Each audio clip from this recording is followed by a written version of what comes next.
In this video tutorial, we're going to have some fun making a change to an image. I'll got an image here of the Eiffel Tower in Paris. What we're going to do to that image is we're going to make some changes to it.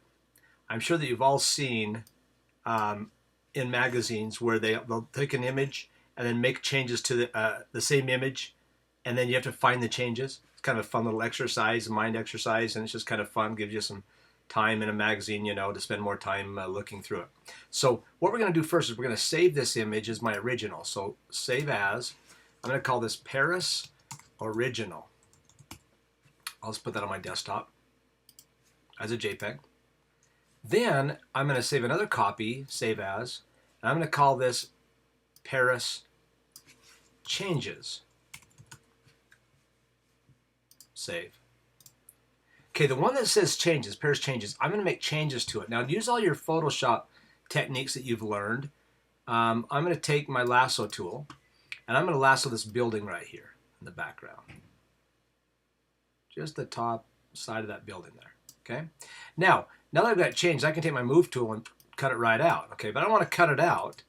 I want to make a duplicate copy of just that selection. Well, we're going to use Control J or Command J on a Mac. So Command J, and if you look over here on the layers, it's made a copy of that little tiny sliver of a building. If I turn this off, you'll see it. See that's copied there? So I'll take my move tool. I've got a copy of it. So I'm going to go hide that right over there. And I can take my erase tool and kind of clean it up a little bit. Take my eraser tool. Now to make a bigger brush, use your bracket keys. And I'm just going to clean up that building just a little bit, just so you can't see that edge on it anymore. Boy, how would you ever find that change in there? Okay, well that's the fun of this. Take my lasso tool, go on the original, make sure you're on the original background, not the little top of the building there, but okay. And I'm going to come under here. Now I'm going to go up here and I'm going to take the top of the Eiffel Tower and do a little drawing here to take it out. Command J or Control J on a PC, and now move tool. Okay, and I'm going to put that right on top of that building right there. Now you totally see that easy, so I'm going to take my eraser and just do again a little cleanup on the edges here. Take that blue sky out. Make it difficult for the viewer to find that little change.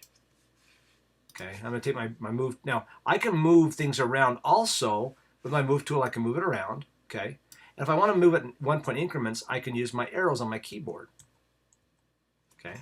So I got a little change on there. That was a little more obvious. Now I'm going to go to the internet here real fast, and I'm going to grab a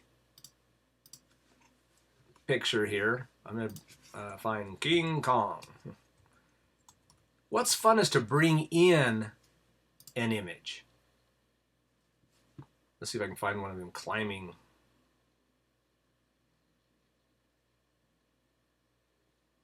I'm kind of hanging on to a building or something. In color. That's the hard part. I'm getting tired of looking here. Let's see. Oh, I'll just use this funny one here. Okay. A real fake one. And I'm going to take it, move it on to my picture, or I could put it on my desktop. Now I'm going to put this little King Kong, and some of the things you want to make really obvious. Like it's so obvious to find. So I'm just going to take my magic wand and click on the blue part and just hit delete, delete, delete, delete. Okay, delete all this white or sky around it. Okay.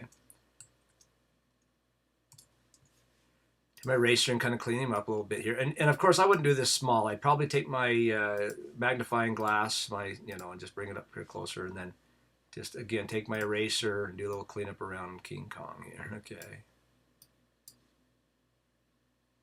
Make it like he's standing back behind it, stepping on top of it. Yeah, like that. Okay, so some of the items make it real obvious. Now, Command 0 or Control 0 is fit to screen.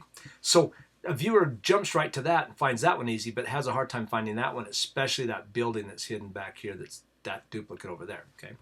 Another fun way to make changes, come to your background, go to your clone stamp tool. Now what I'm going to do is I'm going to make a little bit bigger brush, about that, so big like that. Okay, now with your brackets you can make it bigger and smaller. And I'm going to hold down Option or Alt, click around the grass here, and I just took a picture of that area. I'm going to go move grass and put it, it's coming from where that little plus is down below. You can see where it's coming from. Yeah, that looks way real. I mean, how would you ever know that was not there? Okay, and I can take this tree right here, Option, click on this tree, and I can move this tree right here. Those are going to be really difficult for a viewer to find that difference. They got to look back and forth on the original photo. All right. Now, again, I'm going to take my lasso tool on the original one here, and I'm going to grab this whole building.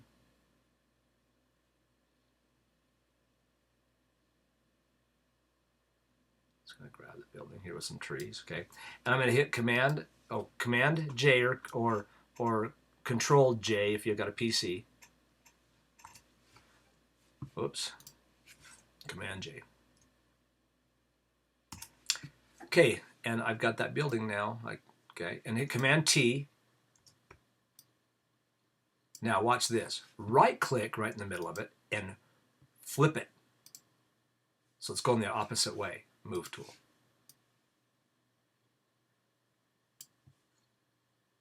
Okay, doesn't look real, but you know, hey, who knows that there's not another building smaller. In Command T, you can make it even smaller. That, you know, this little building, and so proportionate wise, you can kind of, you know, put it in somewhere it looks kind of proportionate.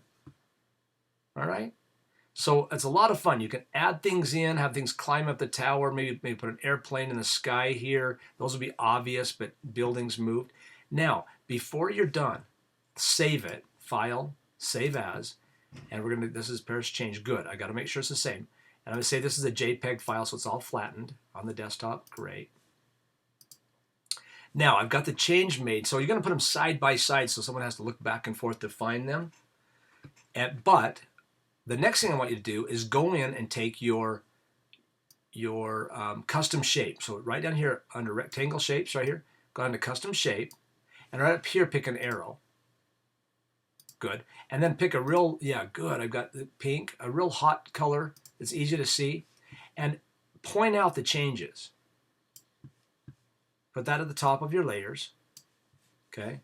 So we've got a monkey right there. Now duplicate that layer. So just right click, duplicate the layer, hit OK. Now I've got two arrows. So there's a building right here. And you might even take your type tool and label out. Maybe in that same hot pink with, I don't know, I'll use 16 point, building. So the viewer can, this is the key to find all the changes. You can put monkey on there. You could put grass, you know, I go back here to this arrow here. Now if you hold down Alt and drag, you can make another arrow, hit Command T, and you can flip that arrow around.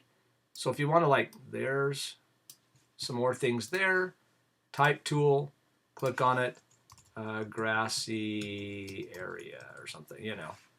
So you can help the viewer see all the changes, because they might still go, I don't get it. Oh, I see a grassy area down there or something, you know, like something like that or something. Kind of hard to read, but, you know, it's kind of fun. Okay, so then do this, go File, Save As, and save this one as the key. So instead of changes, Paris, put down the key, maybe in caps so they really see it, JPEG, so it flattens it.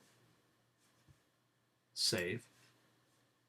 So now I can put them all side by side, and then maybe make the answer, so they maybe on a separate page or somewhere they go look for the answers, and it shows all the answers, the building here, the grassy area, the roof, you know. Make 10 or 20 changes and make a fun matching photo hunt, we'll call it. All right? Keep doing Photoshop. It's really fun, isn't it?